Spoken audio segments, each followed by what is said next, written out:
Viewers এখানে দেখতে পাচ্ছি আরিফ ভাই আফ্রিকান গ্রে প্যারট নিয়ে আসছে, খুব সুন্দর একটা বাচ্চা। আসসালামু আলাইকুম। ভাইয়ার কাছে দেখতে পাচ্ছি খুব সুন্দর একটা আফ্রিকান গ্রে প্যারট। দেখেন একটা খুব সুন্দর পান্ডার মতো আফ্রিকান গ্রে প্যারট। এটার দাম কিভাবে কি বলবেন একটু বলেন। 1,03,000। পাখি ফ্রি কোনটা?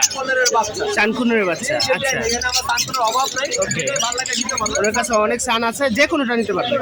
আচ্ছা যে কোনোটা নিতে পারবেন। ফোন নাম্বার বলে দেন। লোকেশন? আচ্ছা ঠিক আছে, ধন্যবাদ ভাই, আসসালামু আলাইকুম।